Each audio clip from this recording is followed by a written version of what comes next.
Ada rumor kuat bahwa Cristiano Ronaldo akan pindah ke PSG. Chelsea sudah mencapai kesepakatan dengan Kai Havertz. Teka-teki soal kondisi Messi untuk perempat final Liga Champions. Halo, ketemu lagi dengan channel gilabola.com. Inilah kumpulan berita paling penting untuk Anda. Rumor Cristiano Ronaldo ke PSG. Sudah 2 hari terakhir, media-media di Prancis penuh dengan spekulasi bahwa Cristiano Ronaldo sedang mempersiapkan kepindahan ke Paris Saint-Germain. Paris Saint-Germain adalah satu-satunya klub yang bisa membayar gaji besar untuk Ronaldo selain klub-klub Timur Tengah dan Liga Super China. Ronaldo diketahui memiliki kecocokan pribadi dengan Neymar serta mengagumi striker muda Kylian Mbappe. Ia tengah berada dalam kondisi kecewa karena gagal lolos ke final Liga Champions selama 2 musim terakhirnya bersama Juventus. Agen Ronaldo, Jorge Mendes, dilaporkan akan mengadakan pembicaraan dengan direksi PSG selama fase perempat final dan semifinal Liga Champions di Portugal. Chelsea kontrak Kai Havertz 5 tahun. Diskusi kontrak pribadi antara Chelsea dengan Kai Havertz sudah selesai dengan pemain muda Jerman itu bersedia mengikat kontrak selama 5 tahun dengan klub London tersebut. Satu-satunya yang belum selesai adalah pembicaraan soal biaya transfer antara Chelsea dan Bayer Leverkusen. Salah satu poin perundingan kedua tim adalah apakah Kai Havertz akan diizinkan untuk menyelesaikan Liga Eropa musim ini bersama klub Bundesliga tersebut. Bayer akan menghadapi Inter Milan pada babak perempat final nanti malam atau Selasa dini hari waktu Indonesia. Chelsea kebobolan 79 gol dengan 15 diantaranya di Liga Champions. Perbaikan besar-besaran harus dilakukan oleh Chelsea di lini belakangnya. Ini serius banget. Bagaimana sebuah tim raksasa Eropa yang diasuh oleh Frank Lampard itu bisa sampai kebobolan 79 gol dalam satu musim? Dengan 15 gol kemasukan diantaranya terjadi pada ajang Liga Champions. Ini berarti rata-rata Chelsea kemasukan 1,44 gol per pertandingan di semua kompetisi. Hal ini merupakan performa terburuk Chelsea dalam satu musim sejak 1990-1991 saat mereka kemasukan 1,64 gol per laga. Kekalahan Chelsea 7-1 agregat di tangan Bayern Munchen itu juga skor terburuk tim Inggris di ajang Liga Champions sejak kekalahan agregat Arsenal 10-2 yang juga terjadi pada babak 16 besar Liga Champions tahun 2017. Tahu nggak waktu itu siapa lawan Arsenal? Bayern Munchen juga. Di Rotten sudah berhasil menjebol gawang tim Inggris 17 gol musim ini. Klub Premier League lain yang menderita keganasan mesin gol dari Bayern Munchen adalah Tottenham Hotspur pada babak penyisihan grup B Liga Champions, kalah 7-2 dan 3-1 dalam 2 leg laga grup. Jadwal bola penting nanti malam.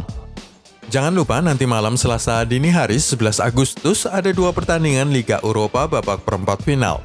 Inter versus Bayer Leverkusen dan Manchester United versus Copenhagen. Demikian juga Rabu dini hari 12 Agustus ada 2 laga lainnya, Shakhtar Donetsk versus Basel dan Wolverhampton Wanderers versus Sevilla. Prediksi Manchester United versus Copenhagen. Setelah akhir musim yang melelahkan dari jadwal Premier League, pelatih United Ole Gunnar Solskjaer memanfaatkan kesempatan untuk mengistirahatkan para pemain utama untuk pertandingan leg kedua babak 16 besar mereka melawan Lars Linz Austria. Unggul 5-0 dari leg pertama, United mengamankan kelolosan mereka dengan kemenangan 2-1 berkat gol-gol dari Jesse Lingard dan Anthony Martial. Selain memberikan menit-menit yang sangat dibutuhkan oleh para pemain cadangan, penampilan mereka akan memperkuat apa yang sudah dirasakan oleh Solskjaer bahwa ada perbedaan besar antara pemain utama dan lapis keduanya. Hasil drawing Liga Eropa memihak sang raksasa Inggris, tetapi mereka harus waspada terhadap Copenhagen yang menikmati kesempatan bermain tanpa tekanan di pundak mereka. Ståle Solbakken bekerja dengan sangat baik untuk membawa klub sampai ke tahap perempat final kompetisi ini, hanya menderita 2 kekalahan saja dalam 10 pertandingan sejak awal babak grup. Copenhagen tidak diunggulkan pada 2 pertandingan sistem gugur mereka melawan Celtic dan kemudian Istanbul Başakşehir. Kemenangan 3-0 pada hari Rabu lalu terjadi setelah kalah pada leg pertama di Turki dan 2 kali pula mereka tertinggal 2 kali pulih dari hasil buruk pada leg pertama.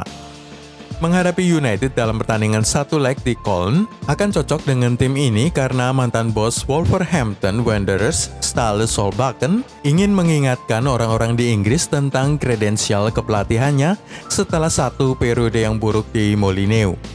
Berita tim Manchester United versus Copenhagen.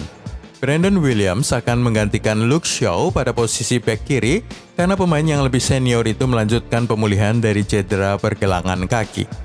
Dari 9 tim pemain lapangan lainnya yang turun pada laga melawan Lars Linz Austria terakhir kali, hanya Harry Maguire yang akan mempertahankan tempatnya di tim dengan pemain seperti Paul Pogba, Bruno Fernandes, Mason Greenwood, dan Marcus Rashford semua kembali ke susunan pemain.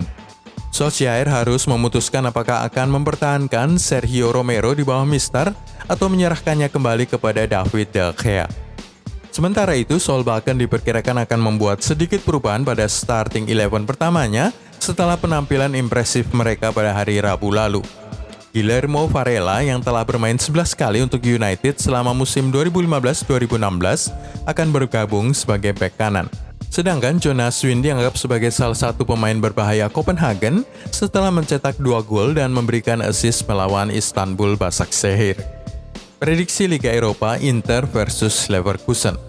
Tekanan ada pada pundak Inter, favorit banyak orang untuk terus maju dan mengangkat trofi pada 21 Agustus pada final Liga Eropa. Nerazzurri jauh dari penampilan terbaiknya saat melawan Getafe pada hari Rabu pada leg kedua 16 besar Liga Eropa, tetapi gol dari Romelu Lukaku dan Christian Eriksen membuat mereka meraih kemenangan 2-0 atas tim Spanyol tersebut. Tapi skor 2-0 tersebut tidak mewakili apa yang terjadi selama pertandingan, karena kiper Samir Handanovic sibuk sejak awal laga dan kapten Jorge Molina gagal mengeksekusi penalti pada babak kedua saat skor 1-0.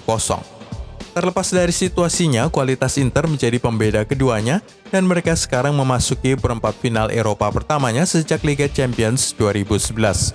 Mereka kalah agregat dari Schalke 04 pada tahun itu dan belum mencapai semifinal turnamen Eropa sejak 2010, tahun di mana mereka memenangkan kompetisi utama UEFA. Inter akan membawa banyak momentum ke pertandingan ini dengan Leverkusen juga demikian, setelah memenangkan 4 pertandingan berturut-turut di semua kompetisi dan menjalani 9 pertandingan tanpa kekalahan. Penampilan akhir musim Leverkusen sedikit tambal sulam sebagai perbandingan dengan tim Peter Bosz itu gagal memenangkan pertandingan beruntun sejak sebelum lockdown terjadi pada bulan Maret.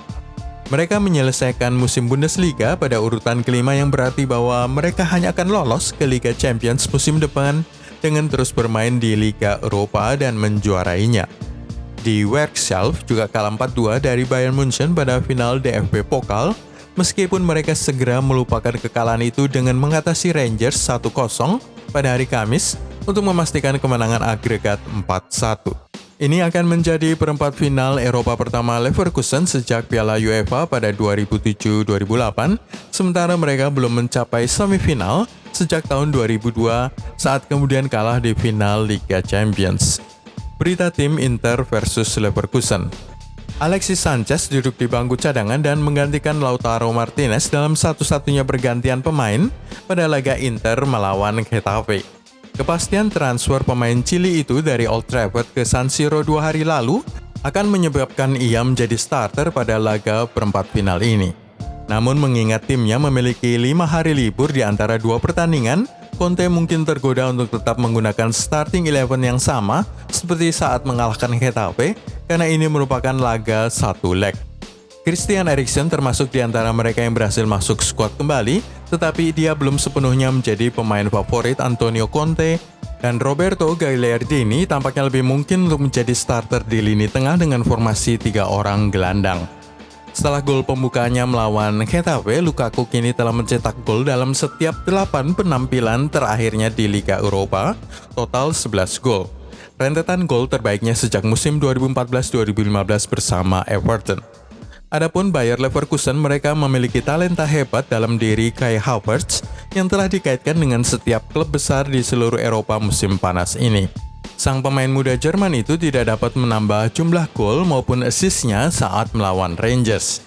Sementara itu, Moussa Diaby melakukannya dengan mencetak gol kemenangan pada hari itu dan pasti akan mempertahankan tempatnya di sini. Florian Wirtz terpilih melawan Rangers karena Peter Bosz memanfaatkan kesempatan untuk melakukan sedikit rotasi. Tetapi Leon Bailey diperkirakan akan dipanggil kembali pada laga Selasa dini hari nanti. Sebelum kita melihat kemungkinan Lionel Messi absen untuk laga perempat final melawan Bayern Munchen, serta 12 hari lockdown Manchester United di Jerman, klik dulu tombol subscribe, share, dan tendang loncengnya. Update transfer hari ini. 1. Sekarang sudah resmi bahwa Willian akan meninggalkan Chelsea setelah 7 musim di Stamford Bridge. Arsenal sepertinya akan menjadi tim barunya. Dalam sebuah surat terbuka di akun Twitternya, Willian mengucapkan terima kasih untuk sambutan fans, dan ia juga mengucapkan terima kasih pada staf klub yang memperlakukannya seperti anak kesayangan. Satu-satunya yang luput dia ucapkan terima kasih tahu siapa? Direksi klub. Willian dilaporkan sangat jengkel dengan perlakuan Marina Granovskaya, direksi Chelsea, yang menjadi tangan kanan Roman Abramovich. Marina memberi tawaran mau nggak mau ya sudah. Soal perpanjangan kontrak 2 tahun yang mengecewakannya, menganggap Willian tidak berarti untuk kesetiaannya selama 7 tahun kepada Chelsea. 2. Lazio telah dikaitkan dengan David Silva dan sekarang dengan pemain Premier League lainnya. Menurut laporan di Italia, Chris Wood dari Burnley adalah target Lazio berikutnya. Monchi telah mengakui dalam wawancara dengan Diario de Sevilla bahwa dia pikir Ivan Rakitic tidak mungkin kembali ke Sevilla untuk musim depan. Kemungkinan besar yang mengganjal adalah gajinya yang mencapai 4,4 miliar rupiah per minggu. Tidak mungkin Sevilla mau dan bisa membayar harga segitu. Kekuatan finansial Sevilla tidak sekuat Barca. Gaji terbesar di Sevilla dimiliki oleh Nolito sebesar 2,2 miliar rupiah per pekan, dan gaji kedua terbesar Ever Banega 2,1 miliar rupiah. Apakah mau Ivan Rakitic turun gaji setengahnya? Update nomor 4, menurut Tuttosport, pelatih baru Juventus Andrea Pirlo ingin Sandro Tonali bergabung dari Brescia. Namun Inter juga akan memperebutkan tanda tangan pemain ini. Nomor 5, Edinson Cavani terus dikaitkan dengan Benfica, dan pelatih Jorge Jesus telah mengakui bahwa dia ingin striker Uruguay itu bergabung dengan klubnya.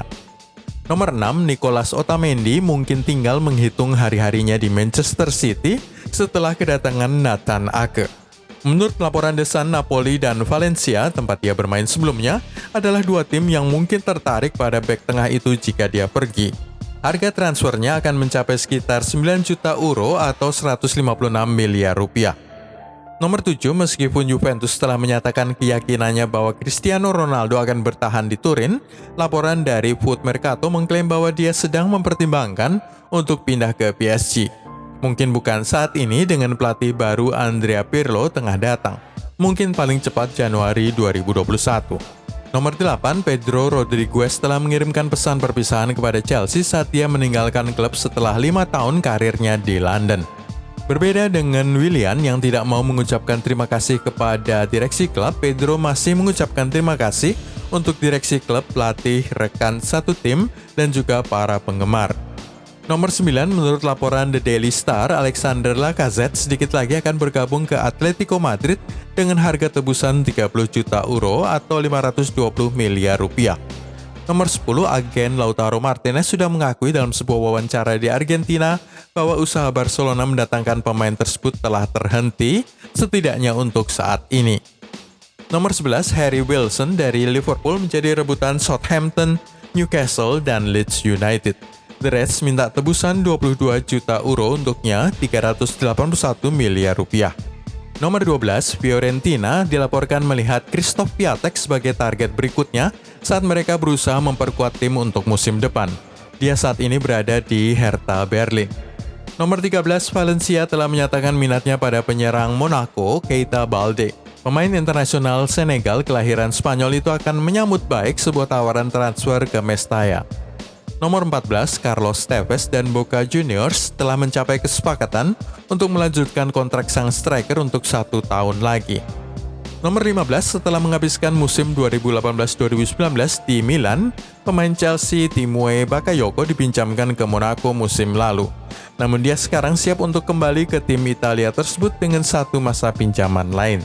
Nomor 16, Joshua King bisa pindah dari Bournemouth ke PSG. Beberapa klub di seluruh Eropa dikatakan tertarik termasuk sang raksasa Prancis. Real Madrid, Juventus tersisih dari Liga Champions. Dua raksasa yang paling ditakuti dari ajang Liga Champions musim ini, Real Madrid dan Juventus, sama-sama tersisih dari ajang kompetisi elit Eropa itu pada hari Sabtu dini hari kemarin. Madrid kalah 2-1 di kandang Manchester City pada leg kedua 16 besar Liga Champions, menyebabkan agregat 4-2 untuk kemenangan Pep Guardiola. Sementara itu Juventus berhasil menang 2-1 atas Lyon, agregat 2-2, tetapi Lyon unggul agresivitas gol tandang dengan 1 gol hasil tendangan penalti Memphis Depay. Barcelona dan Bayern lolos. Barcelona sementara itu lolos dengan kemenangan leg kedua dengan skor 3-1 atas Napoli, agregat 4-2, berkat gol-gol dari Clement Lenglet, Lionel Messi, dan tendangan penalti Luis Suarez. Satu balasan datang dari tendangan penalti Lorenzo Insigne. Bayern lolos setelah menang 4-1 atas Chelsea, agregat 7-1. Jadwal perempat final Liga Champions. Dengan hasil-hasil tersebut, maka jadwal siapa ketemu siapa pada perempat final kompetisi Liga Champions adalah sebagai berikut dengan waktu Indonesia seluruhnya pada pukul 2 pagi. Kamis 13 Agustus Atalanta versus PSG, Jumat 14 Agustus Leipzig versus Atletico Madrid, Sabtu 15 Agustus Barcelona versus Bayern Munchen, Minggu 16 Agustus Manchester City versus Olympique Lyon. Setelah itu jadwal semifinal adalah sama pada jam 2 pagi, Rabu 19 Agustus. Pemenang dari Leipzig versus Atletico akan menghadapi pemenang Atalanta versus PSG. Kamis 20 Agustus pemenang City versus Lyon ketemu pemenang Barcelona versus Bayern Munchen. Lionel Messi akan pulih melawan Bayern. Barcelona berhasil maju ke perempat final Liga Champions, namun mereka khawatir dengan kondisi Lionel Messi usai ditendang oleh bek Kalidou Koulibaly dalam satu perebutan bola di dalam kotak penalti Napoli. Andalan Barcelona itu kemudian sempat menjalani perawatan cukup lama di atas lapangan, tetapi ia kemudian bermain lagi pada babak kedua, meskipun permainannya sudah tidak selincah seperti 45 menit pertama. Gol hebat Lionel Messi. Menit 22 pertandingan, bola dikirimkan oleh Luis Suarez ke sisi kanan lapangan, diambil oleh Lionel Messi, dan dalam waktu singkat ia segera dikurung oleh 3 pemain Napoli termasuk Kalidou Koulibaly. Tetapi aksi gocekan sang pemain menyebabkan ia lolos meskipun sempat terjatuh. Saat bangkit, 3 pemain Napoli lain mengurungnya tetapi tidak mengurangi hasratnya untuk mencetak gol, dan dalam posisi setengah terjatuh, ia berhasil mengirim bola ke sudut terjauh gawang David Ospina dan gol. Ada 6 pemain Napoli di dalam kotak penalti, tetapi tetap saja Lionel Messi berhasil mencetak gol. Manchester United akan menghadapi 12 hari di Jerman. Pasukan Ole Gunnar Solskjaer sudah tiba di Jerman untuk menghadapi laga melawan Copenhagen nanti malam, Selasa dini hari 11 Agustus. Jika mereka lolos, maka akan menghadapi semifinal Liga Eropa pada Selasa 18 Agustus dini hari. Jika lolos juga, maka akan menghadapi pertandingan final pada Sabtu 22 Agustus dini hari. Solskjaer lebih suka pergi pulang ke Carrington dan berlatih di sana setelah melihat bahwa lokasi latihan yang diberikan pada mereka oleh UEFA ternyata milik klub divisi keempat Jerman Fortuna Köln yang sudah pasti jauh dari standar yang biasa mereka jalani. Manchester United lebih suka stadion milik klub Bundesliga, tetapi semua sedang dipersiapkan untuk musim yang baru. Belum jelas apakah para pemain Manchester United akan diizinkan oleh pemerintah kedua negara untuk pergi pulang di tengah situasi pandemi saat ini. Itulah semua dari gilabula.com hari ini. Anda bisa mengikuti video-video kami berikutnya dengan klik tombol subscribe, share, dan tendang loncengnya.